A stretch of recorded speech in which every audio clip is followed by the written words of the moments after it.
Assalamualaikum warahmatullahi wabarakatuh. Salam budaya, rahayu, wargi Sunda dimanapun berada. Sampurasun, ahung. Melalui video ini saya ingin menyampaikan beberapa informasi penting terkait sisa kerajaan Pajajaran yang baru ditemukan berdasarkan naskah pantun kuno. Beberapa naskah memang menyebutkan hal ini, namun satu di antaranya yang sangat relevan menurut saya adalah naskah pantun Paku Jajar Beka Kembang.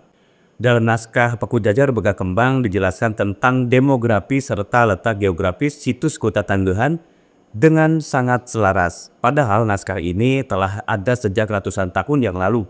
Banyak rahasia, kode, serta ciri-ciri yang tersimpan di dalam naskah-naskah kuno Sunda, baik dalam bentuk pantun, syair, gurindam, karmina, talibun, siloka, maupun mantra. Nah, teman-teman, mungkin begitulah cara para leluhur kita, para karuhun, merekam dan menyimpan memori, menyimpan sejarah. Sebagai penerus, kita memiliki tugas untuk menemukan, menerjemahkan, serta memahami pesan-pesan yang mereka tinggalkan.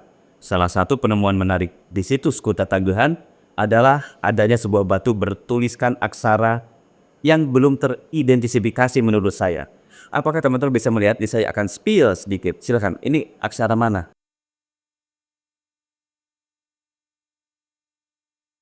Teman-teman, seringkali kita menemukan kode atau sandi yang suka atau tidak suka, percaya atau tidak percaya ketika ditelusuri, ternyata selaras dengan fakta sejarah yang telah lama terlupakan.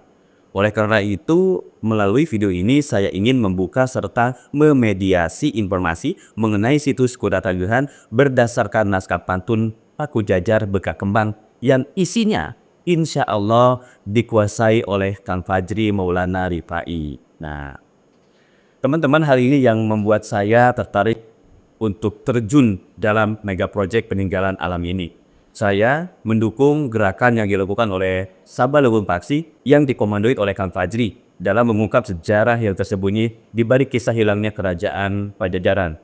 Hilang, dihilangkan, atau tilem, atau ngahiyang. Teman-teman tahu ngahiyang nggak? Ngahiyang itu sama dengan arti kata menghilang ke dalam dimensi lain. Teman-teman, saya sadar bahwa upaya ini mungkin akan menimbulkan kontroversi dan perbedaan pendapat, perbedaan cara berpikir dari beberapa kelompok Kasundaan. Saya secara pribadi minta maaf, cuma ini memang yang saya temukan dalam beberapa hari terakhir menjelang Ramadan ini. Jadi saya ungkap dan saya mediakan, dan ada yang menarik ketika Kang Fajri sendiri menuturkan ada 3 titik kunci sisa kerajaan di sekitar Kota Tangguhan. Satu di antaranya yang saat ini sedang diperkenalkan ke dunia, ya situs Kota Tangguhan ini. Melalui video ini juga ada situs-situs di gunung-gunung, ya di sekitar Kabupaten Bogor ada gunung-gunung, dan di situ juga merupakan sisa peradaban atau sisa kerajaan Pajajaran. Bahkan ada satu situs yang status lahannya itu sudah berubah menjadi lahan perusahaan dan situsnya hilang. Saya tidak mau ngebahas ini ya, saya nggak mau bahas ini, tapi itu fakta. Abad 11 sampai abad 13. Dan ini adalah kompleks pemakaman yang bergantian. Jadi tidak hanya satu kerajaan. Tidak hanya satu kerajaan. Jadi Kota Tangguhan ini adalah tempat di mana beberapa kerajaan termasuk Pajajaran. Dan dalam buku pantun Pajajaran Beka Kembang, ini salah satu tempat yang dimana diapit oleh 2 air terjun atau disebut Lembah Cawene. Lembah Cawene yang dimana di belakangnya langsung ke Telaga Saat titik 0 Ciliwung dan Gunung Mah, Puncak Bogor. Penemuan komplek makam yang diduga ada lebih dari 10.000 makam ini selaras dengan sejarah yang terekam dalam naskah pantun Paku Jajar Beka Kembang. Diketahui bahwa kerajaan Kota Tangguhan adalah cikal bakal kerajaan Pajajaran, dan di lokasi ini pernah berdiri kerajaan silih berganti. Lokasi situs Kota Tangguhan terletak di Bukit Lemo, kaki Gunung Baud, Gunung Mas, Puncak, Desa Batulawang, Kecamatan Cipanas, Kabupaten Cianjur. Nah, teman-teman, lokasi ini berada di perbatasan antara Cianjur dan Kabupaten Bogor. Jadi, jika teman-teman melewati jalur puncak menuju Cipanas, letaknya berada di Gunung Mas, sebelah kiri, kesananya Jombol. Nah, itu lokasinya. Seperti inilah yang kita kerjakan untuk terus menjaga melestarikan peninggalan leluhur. Ini yang tertulis dalam pantun Pajajaran, Batu Tilu Ngundak 7. Ya di sinilah lokasinya. Nah, di sini lokasinya tempat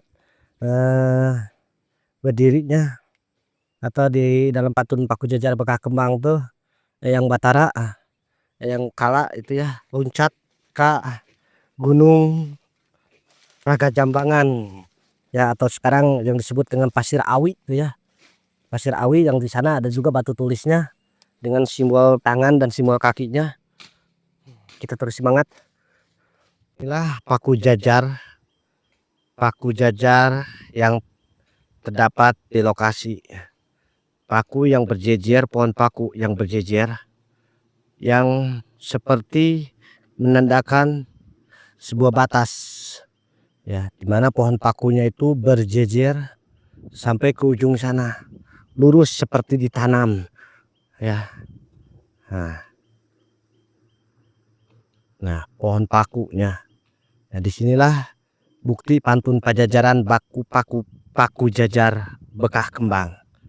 Bukti catatan dari pantun Pajajaran Paku Jajar Bekah Kembang, di mana Batu Tilu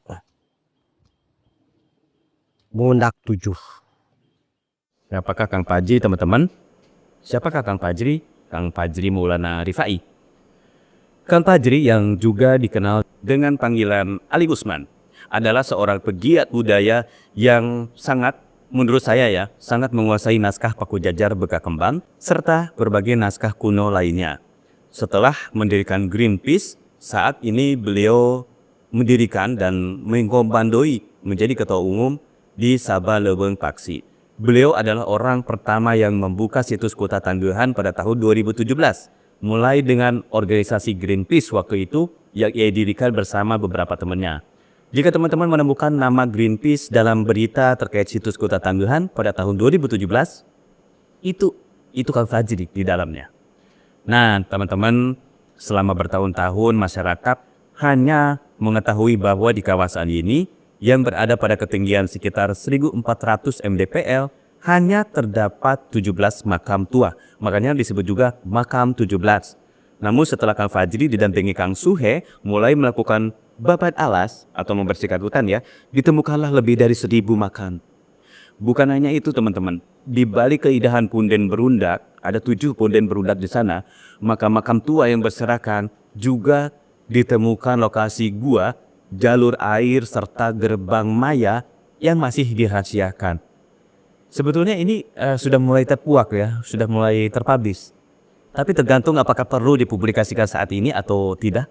Tergantung Kang Fajri ini kalau saya ya. Teman-teman, saya hadir sebagai media dalam pengungkapan situs Kota Tangguhan ini dengan izin serta bimbingan langsung dari Kang Fajri, yang mana beliau telah mendapatkan restu dari para karuhun. Jadi karuhun datang ke Kang Fajri dan sudah memberikan izin. Satu lagi ini terakhir. Di Kota Tangguhan juga ditemukan artefak. Ini artefaknya saya spill. Ini ditemukan di area longsoran Punden Berundak ya. Artefak-artefak ini saat ini berada di pendopo Kang Fajri dengan maksud diselamatkan ya. Jadi sekali lagi ini saya harus perjelas bahwa artefak-artefak yang ditemukan di situs Kota Tangguhan beberapa dibawa untuk diselamatkan oleh Kang Fajri. Jadi bukan untuk kepentingan pribadi. Makanya sekali lagi oleh sebab itu peranan pemerintah harus segera hadir untuk menyelamatkan situs warisan budaya Sunda ini. Begitu teman-teman. Nah, saya sampaikan hatur nuhun ke Samudayana, terima kasih banyak sudah menyaksikan video ini. Dan melalui video ini saya juga menyampaikan dan saya yakin ya, kalau Sunda itu adalah susunan dasar.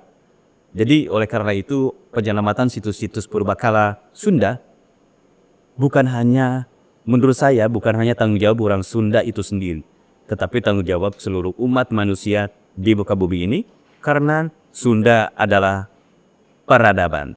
Saya haturkan terima kasih.